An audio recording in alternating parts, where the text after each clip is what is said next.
वंदे मातरम। नमस्कार। स्वामी विवेकानंद युवक केंद्र उल्लासनगर महाराष्ट्र की तरफ से आप सभी का स्वागत है। हमारे देश भारत में विविधता में एकता है। भारतवर्ष त्योहारों का, खुशियों का, समर्पण भावना से बलिदान करने वालों का, पूरी दुनिया को प्रेम और शांति का संदेश देने वाला राष्ट्र है। वाह, देखिए तो भारत माँ के लाडले किस कदर खुशी से नाच रहे हैं। इन मस्तानों का टुली के साथ उस वक्त सारा भारत झूम रहा था, क्योंकि यह दृश्य है आज़ादी के जश्न का। हजारों बलिदानों के बाद स्वतंत्र हुए भारत का, माँ को श्रृंखला मुक्त कर नाचते हुए, खुशी मनाते हुए भारत माँ के सपूतों का। वंदे मातरम, वंदे मातरम, वंदे मातरम, वंदे मातरम, वंदे मातरम, वंदे मातरम, वंदे मातरम, वंदे मातरम, वंदे मातरम, वंदे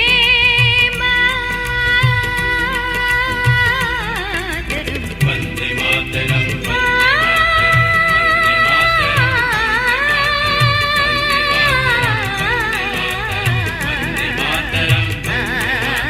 सुजलम सुफलम मलयज शीतलम शस्य श्यामलम। मातरम वंदे सुजलां सुफलां मलयज शीतलां शस्य श्यामलां मातरं वंदे।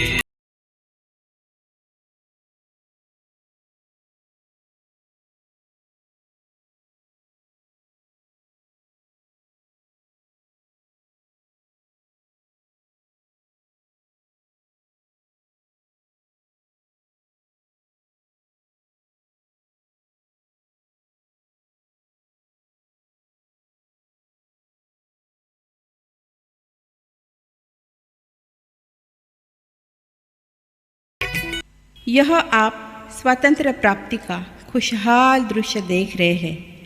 कौन शामिल नहीं है इसमें? जिस माँ ने अपना बेटा खोया, जिस बहन का भाई शहीद हुआ, जिस पत्नी का पति कुर्बान हुआ, जिस बाप ने अपने ही कांधों पर बेटे की लाश उठाई, सभी तो एक आँख में दुख के आंसू तो दूसरी आँख में खुशी के आंसू लेकर नाच रहे हैं, क्योंकि उनके खून से भीगकर आज़ादी की फसल लहलहा रही। उनकी आँखों में सपने थे कल के सुनहरे भविष्य के। क्या उनके सपनों का भारत साकार हुआ? क्या हम सचमुच आज़ाद है? या भारत जो 67 साल पहले स्वतंत्र हुआ, वह सिर्फ कागज़ के पन्नों पर या विश्व के नक्शों पर ही स्वतंत्र हुआ? क्या आज हमारा मन उतना ही निश्चल है जो यहाँ दिखाई दे रहा है? गोरे अंग्रेज़ों के काले कारनामों ने भारत माता के सीने पर वार कर उसके 2 टुकड़े कर दिए, एक हिंदुस्तान तो दूजा पाकिस्तान। उस घाव के जख्म आज भी ताज़ा है, खून रीस रहा है, और हम अपनी ही गंदी करतूतों से घाव पर घाव देकर जन्मभूमि को और भी विदीर्ण कर रहे हैं। क्या इसी को हम स्वतंत्रता कहेंगे? क्या इसी के लिए शहीदों के मुख से निकला था? कर चले हम फिदा जानो तन साथियों, अब तुम्हारे हवाले वतन साथियों, कर चले हम फिदा। क्या हाल है हमारे वतन का, जिस माँ का सिर हमने दुल्हन के घूंघट से सजाया था? क्यों आज उसी की बेटियों का वस्त्रहरण हो रहा है? क्यों विकृति भरे मन के राक्षस कच्ची कलियों को भी रौंद रहे हैं? क्या आज की नारी स्वतंत्र भारत के रास्तों पर चलते हुए सुरक्षित है? क्या अन्याय के खिलाफ आम आदमी निर्भयता से पुलिस के पास जा सकता है? जो आवश्यक सेवाएं हैं, जैसे बिजली, पानी, सड़कें। उनके लिए हमारी सरकार करोड़ों रुपए खर्च कर रही है। क्या उन पैसों का योग्य विनियोग हो रहा है? क्या वह सुविधाएं हमें उपलब्ध हो रही है? क्या आज के छात्रों का भविष्य सुरक्षित है?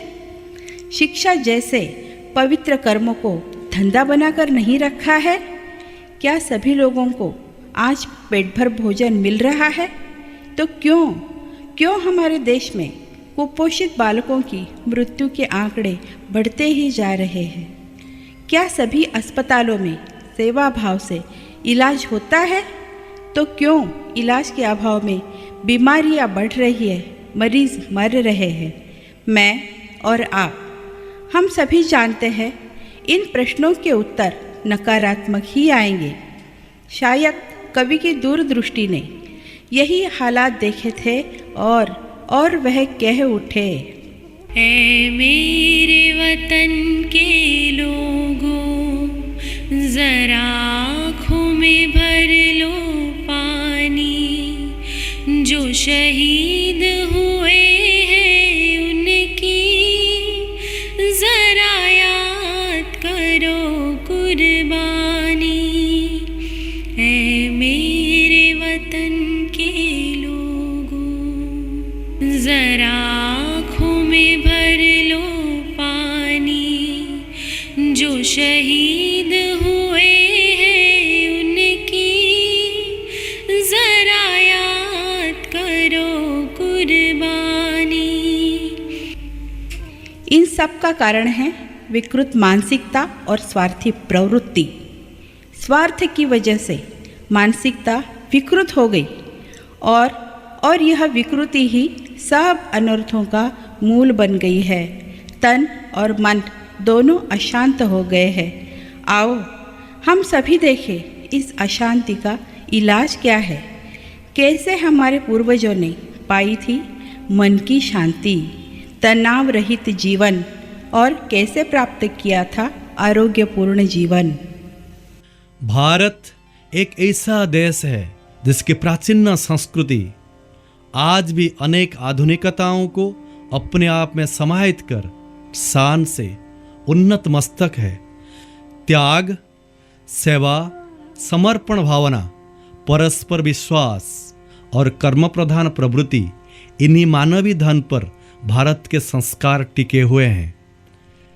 स्वामी विवेकानंद जी ने हमें राष्ट्र निर्माण के लिए त्याग और सेवा, यह दो मूल मंत्र दिए। मानवता की सेवा ही ईश्वर सेवा है। वो कहते थे, man making, nation building, be and make. मानव निर्माण से राष्ट्र निर्माण सुनिश्चित है। इसी मानव निर्माण के लिए हमारे ऋषि मुनियों ने हमें योग विद्या का अनमोल उपहार दिया। योग विद्या को अपनाकर मात्र मानव नहीं, मानव से महामानव, महामानव से देव मानव, देव मानव की यात्रा शुरू होती है अनंत की ओर। आप सभी जानते ही हैं, हमारे वेदों, उपनिषद तथा भगवद गीता में इस लक्ष्य को प्राप्त करने के लिए मुख्यतः 4 मार्ग खुले हैं। वह है कर्मयोग, भक्ति योग, राजयोग और ज्ञान योग। इन्हीं योगों का महत्व समझाते स्वामी विवेकानंद जी के मुख से यह प्रेरणादायी शब्द निकले हैं। Each soul is potentially divine. The goal is to manifest this divinity within by controlling nature, external and internal. Do this either by work, karma yoga, or worship, bhakti yoga, or psychic control, raj yoga, or philosophy, jnana yoga, by one or more or all of these, and be free. This is the whole of religion. मित्रों, आइए यही मार्ग सुलभता से समझने के लिए कुछ दृष्टांत कहानी द्वारा समझने की कोशिश करें। प्रणाम गुरुदेव। सुखी हो वत्स। आओ बैठो। कहो, किस कर्म हेतु आगमन हुआ है? गुरुवर, आज तक मैं इस राज्य की जिम्मेवारी संभालता रहा हूँ, लेकिन अब सोचता हूँ कि सुयोग्य और निस्वार्थ हाथों में राज्य की बागडोर सौंप दूँ और मैं अपना उर्वरित जीवन धर्म और समाज की सेवा में अर्पण कर दूँ। बस यही सलाह लेने आपके चरण में उपस्थित हुआ हूँ। आपके तपाचरण से, ज्ञान और अनुभव से मुझे सलाह दें कि यह राज्य सकट चलाने के लिए सुयोग्य है। कौन है जो निस्वार्थ भाव से इस राज्य को और भी उन्नति, समृद्धि और शांति की ओर ले जाएगा? पुत्र, आपको मुझ में यदि ये गुण दिखाई देते हैं और अगर मैं आपको सुयोग्य लगता हूँ तो आप ये राज्य मुझे दान कर सकते हैं। मैं इसे स्वीकार करने के लिए तैयार हूँ। यह तो मेरा अहोभाग्य है महात्मन। आज से इस राज्य के आप अधिकारी हैं गुरुदेव। आज से मैं आपका राजसेवक हूँ। आप जो भी कार्य मुझे सौंपेंगे ये मेरा सर माथे पर होगा। आपकी सेवा कर मेरा जीवन सफल हो जाएगा। राजन, आज से आप इस राज्य की व्यवस्था देखेंगे। जो काम आप राजा होकर करते थे, आज से आप व्यवस्थापक बनकर करेंगे। राज्य के विभिन्न क्षेत्रों का कार्य आप सुयोग्य व्यक्तियों को सौंपकर हर दिन की कार्यवाही की जानकारी आप मुझे विदित करेंगे। जो आज्ञा गुरुवर। जो कार्य राजा ने राजा बनकर किया, वही कार्य राजा ने सेवक बनकर जिम्मेदारी से, लेकिन बिना किसी तनाव के और भी सुचारू ढंग से किया। बस कर्म करता रहा, सही मानों में कर्मयुगी बन गया। यही है हमारे संस्कृति का पहला युग, कर्मयुग। कर्म करते हुए मन में भक्ति का भाव जागृत होना अनिवार्य है। संत मीराबाई की जीवन प्रणाली भक्तियों के अलावा क्या है? समर्पण, श्रद्धा और विश्वास से भरी मीरा की कहानी कितनी हृदयंगम है।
मेरे तो गिरधर गोपाल दूसरा न कोई।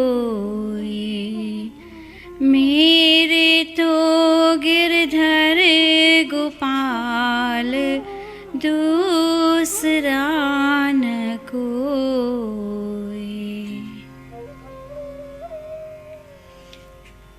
मेरे कान्हा, भोजन परोसा है, स्वीकार करें।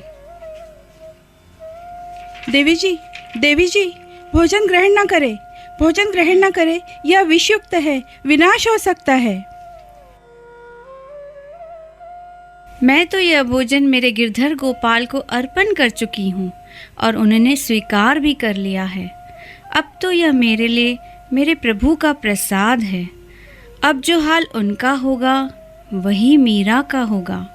मीरा का तो घनाई से अलग कोई अस्तित्व ही नहीं है। यही है एक भक्त की प्रभु के प्रति श्रद्धा, भक्त का मनोभाव। भोजन विष मिश्रित है, यह जानकर भी मेरे गिरधर नागर मेरी रक्षा करेंगे, यह विश्वास मन में लेकर देवी ने भोजन ग्रहण किया। लोग कहे मीरा हो गई बावरी, लोग कहे मीरा हो गई बावरी, सास कहे कुल ना सीरे। लोग कहे मीरा हो गई बावरी, सास कहे कुल ना सीरे। जहर का प्याला राणा भेजा, जहर का प्याला राणा भेजा, पीवत मीरा हासी रे। मैं तो अपने नारायण की हो गई आप ही दासी रे, मैं तो अपने नारायण की हो गई आप ही दासी रे। मीरा के प्रभु गिरधर नागर, मीरा के प्रभु गिरधर नागर, बेगी मिलो अविनाशी रे, बेगी मिलो अविनाशी रे। भक्ति की चरम सीमा देखिए, भक्ति की चरम सीमा देखिए, विष लिया मीरा ने और असर हुआ कान्हा पर। कान्हा का सुकुमार शरीर नीला पड़ गया और तभी से वह श्याम सुंदर कहलाया। जीवन संवारने के लिए कर्म और भक्ति के साथ राजयोग का ज्ञान भी आवश्यक है। यम नियमों से बंधी जिंदगी ही पूर्णत्व की ओर जाती है। ओम सहनावतु सहनौ भुनक्तु सह वीर्यं करवावहै तेजस्विनो अधीतमस्तु मा विद्वेषावहै।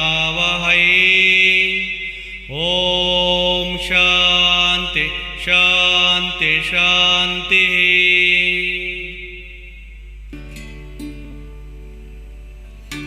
मैं अष्टांग योग की पहली सीढ़ी हूँ। मेरा नाम यम है। मेरे 5 निषेध है, जानो और समझो। ये 5 निषेध आपके जीवन की नींव है। सत्य, अहिंसा, ब्रह्मचर्य, अस्थेय और अपरिग्रह।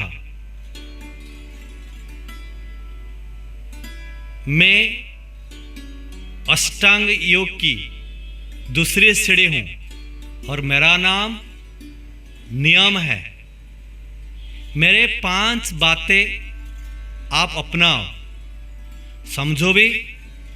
ये 5 बातें अपनाकर आप अपने जीवन को ऊंची स्थिति तक ले जा सकोगे। शौच, संतोष, तप, स्वाध्याय, ईश्वर प्रणिधान। मैं अष्टांग योग की तीसरी सीढ़ी हूं। आसन, स्थिरम सुखम आसनम। हमारा शरीर एक मंदिर है, इसे साफ रखना जरूरी है। शरीर में लचीलापन रहे, इसलिए योगासन अनिवार्य है। हम भौतिक जगत हो या आध्यात्मिक जगत, हमें इसी शरीर के साथ आगे चलना है। ऊंचाई पर जाने के लिए ये शरीर के साथ ही जाना है। हमारे देश के भूतपूर्व प्रधानमंत्री जी माननीय अटल बिहारी वाजपेयी जी ने कहा है, योगासन अति श्रेष्ठ है, योगासन अति श्रेष्ठ है, सदा कीजिए योग, तन ताजा मन मदमोह, पास न फटके रोग। मैं अष्टांग योग की चौथी सीढ़ी हूं। प्राणायाम। श्वास जीवन की डोर है। बिना भोजन से हम 10 दिन रह सकते हैं, लेकिन बिना श्वास से हम 1 मिनट भी रह नहीं सकते हैं। प्राणस्य आयाम प्राणायाम, तस्मिन् सति श्वास प्रश्वास योगति विच्छेद प्राणायाम। स्वस्थ शरीर निर्भर करता है कि किस तरह आप श्वास लेते हैं और छोड़ते हैं। The quality of life, quality of health depends on your quality of breath. प्राणसेदं वसे सर्वं त्रिदिवे यत्त प्रतिष्ठितं मातेव पुत्रान् रक्षस्व श्रीश्च प्रज्ञा सविदेहि नयति। मैं अष्टांग योग की पांचवी सीढ़ी हूँ। शरीर प्राण को जानने के बाद अभी जानना है इंद्रियों को। मैं हूँ प्रत्याहार। स्वस्थ रहना ही जीवन का लक्ष्य नहीं, यह एक माध्यम है प्राण के बाद इंद्रियों को जानने और समझने का। स्व विषया संप्रयोगे चित्तस्य स्वरूपानुकार इवेन्द्रियाणां प्रत्याहार। प्रत्याहार obstruction is as it are the imitations by the senses of the mind by withdrawing themselves from their objects.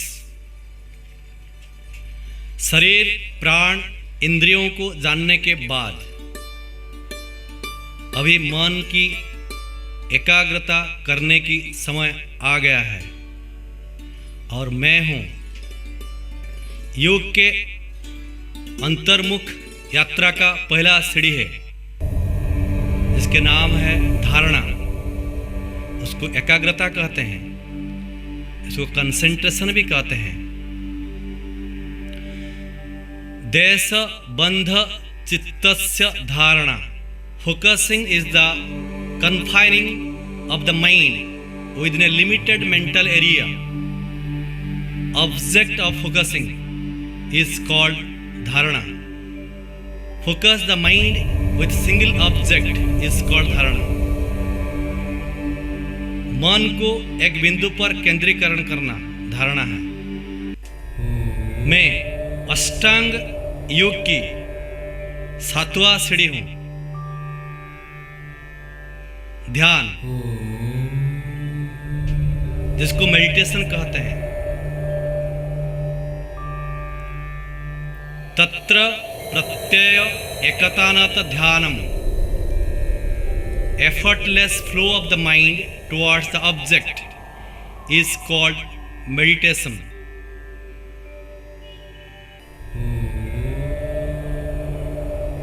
प्रयास रहित एकाग्रता को ध्यान कहते हैं।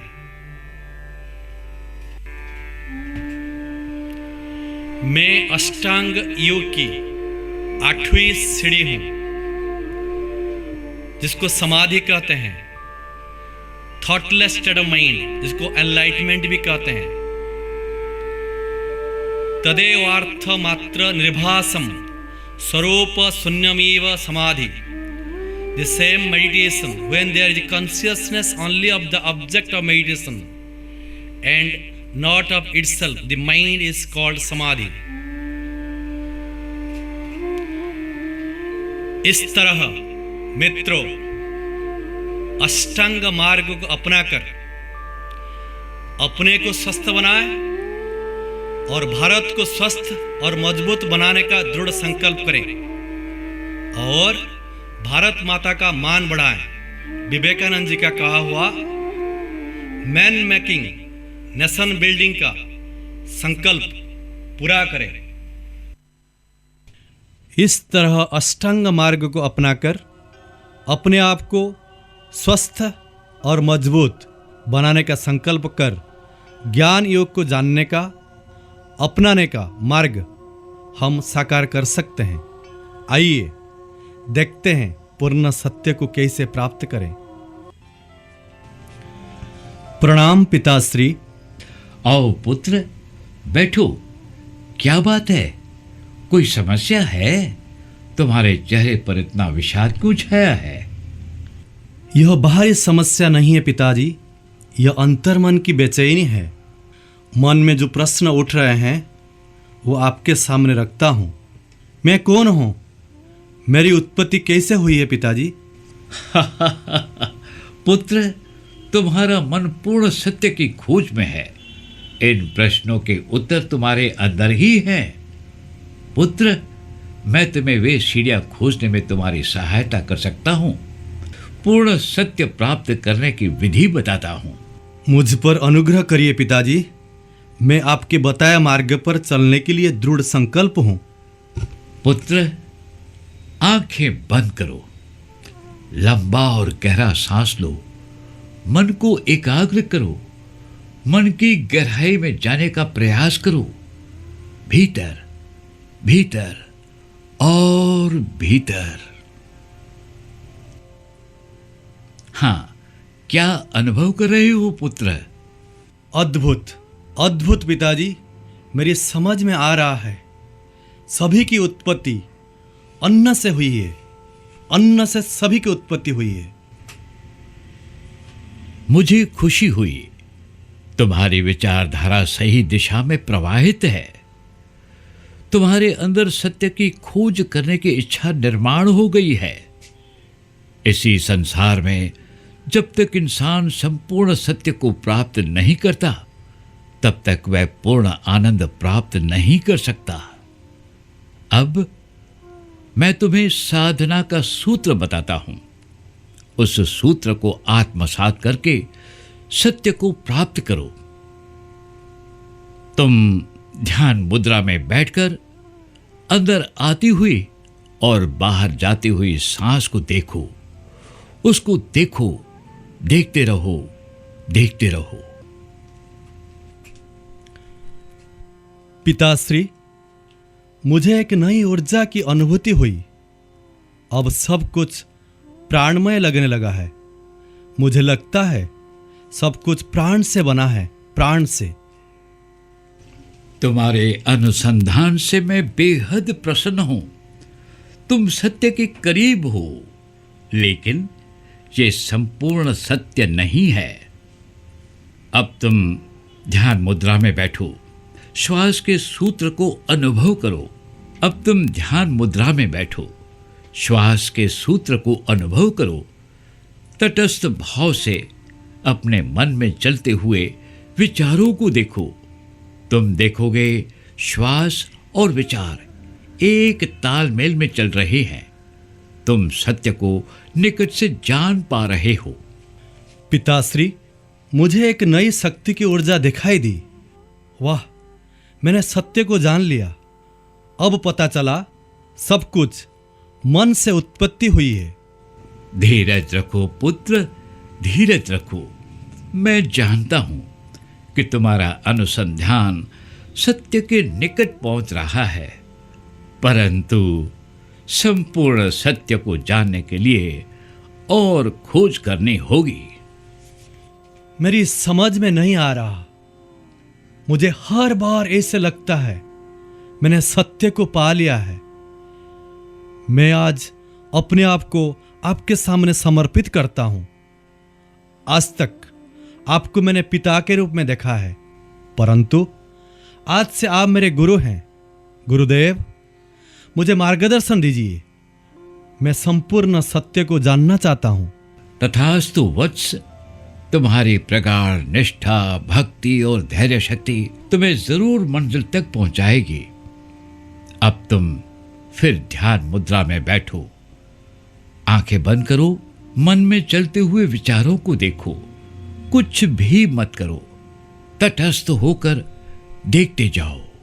तुम्हारा मन धीरे धीरे विचार शून्यता की ओर बढ़ता जा रहा है। तुम बिल्कुल शांत होते जा रहे हो। गुरुदेव, मुझे एक नई शक्ति की ऊर्जा दिखाई दे रही है। वो है विज्ञान। लगता है सब कुछ विज्ञान से बनी है। शून्य, परम शून्य, शून्य, शून्य, शून्य। ओम। वत्स, आंखें खोलो। तुमने पूर्ण सत्य को प्राप्त कर लिया है। गुरुवर, अब मेरा मन निशंक हो गया है। मेरे सारे प्रश्नों के उत्तर मिल गए हैं। अब प्रश्न कुछ भी बचा ही नहीं है। सब कुछ आनंदमय है। सब कुछ शून्य से पैदा हुई है। सब कुछ निस्तवता से पैदा हुआ है। सत्य है पुत्र, तुम्हारे प्रश्नों के उत्तर तुम्हें मिल गए हैं। तुमने पूर्ण सत्य प्राप्त कर लिया है। सत्य की खोज के प्रति तुम्हारी प्रगाढ़ निष्ठा, कर्म, भक्ति और श्रद्धा से मैं अति अति प्रसन्न हूं। समाधि अवस्था में तन, मन, आत्मा आनंदमय ही आनंदमय हो जाता है। चिरंजीवी हो पुत्र, चिरंजीवी हो। मैं उपकृत हूँ पिताजी, बहुत बहुत धन्यवाद। कर्मयोग, भक्ति योग, राजयोग और ज्ञान योग, किसी भी एक मार्ग को अपनाकर हम अपना जीवन परिपूर्ण बना सकते हैं, या चारों योगों को अपनाकर अपना ही पूर्ण रूप से निर्माण कर सकते हैं। खुद के निर्माण से मानव समाज निर्माण, समाज निर्माण से राष्ट्र निर्माण कर एक आदर्श, संपन्न, खुशहाल और आरोग्य संपूर्ण देश बना जा सकता है, और साथ साथ मुक्ति प्राप्त करके जीवन सार्थक बना सकते हैं। आज हम इसी जगह पर प्रशांति कुटीरम में इकट्ठे हुए हैं, वो भी तो 4 योगों से संपूर्ण है। हमारे गुरुजी डॉक्टर नागेंद्र जी इस बात का प्रत्यक्ष प्रमाण है। प्रशांति कुटीरम में सेवाभाव से कर्मयोग की साधना की जाती है। मन में भरी श्रद्धा भक्ति योग दर्शाती है। यम नियमों का पालन कर यहाँ का जीवन क्रम और कर्मबद्ध है, जिसमें राजयोग भरा है। गुरुजी का ज्ञान इंसानी मैकेनिज्म को बेहतर बनाने की इच्छा, लगन, कर्मनिष्ठा और दृढ़ निश्चय से प्रशांति कुटीरम ज्ञान योग से परिपूर्ण है। यही कारण है कि आज यह एक विद्यापीठ के रूप में विस्तीर्ण जगह पर शान से खड़ा है। आज हम और आप जैसे योगाचार्य संपूर्ण देश में, विदेशों में भी फैले हुए हैं। यह गुरुजी की कृपा दृष्टि और आशीर्वाद ही तो है। स्वामी विवेकानंद जी के विचारों का बेमिसाल उदाहरण है गुरुजी। तनाव, लगाव से मुक्त, आसक्ति और विरक्ति से निर्लिप्त आचरण जैसे उनमें समाहित हो गया है। गुरुजी के अथक परिश्रम से एस व्यासा जैसी मानव निर्माण की संस्था स्थापन हुई है, जहाँ पर चारों योग का ज्ञान मिलता है। एस व्यासा संस्था स्वामी विवेकानंद जी के विचारों को समर्पित है। हम यहाँ भाग्यशाली हैं जो यहाँ ज्ञान प्राप्त कर जीवन के प्रति एक सकारात्मक और नई दृष्टि प्राप्त कर सकते हैं। इस संस्था में आकर हम अपना नया जीवन शुरू कर सकते हैं। इसलिए हमारे प्रेरणा स्रोत स्वामी विवेकानंद के लिए हृदय की भीनी भावना से होठों पर शब्द कमल खिलते हैं। स्वामी जी की जीवन गाथा आओ सब मिल गाए हम, ये है भारत भाग्य विधाता, इनको गले लगाए हम, इनको गले लगाए हम। तुम भारत के आन मान हो, नवजीवन ध्रुव तारे हो, तुमरे जय जय बनी रहे अब हम सब पाँव पखारे, हम सब पाँव पखारे। जय हो स्वामी जी की जय जय, परमहंस के प्यारे तुम, जय जय बनी रहे भारत मंदिर के अमर सितारे तुम, मंदिर के अमर सितारे तुम। स्वामी जी की जीवन गाथा आओ सब मिल गाए हम, ये है भारत भाग्य विधाता, इनको गले लगाए हम, इनको गले लगाए हम, इनको गले लगाए हम, इनको गले लगाए हम।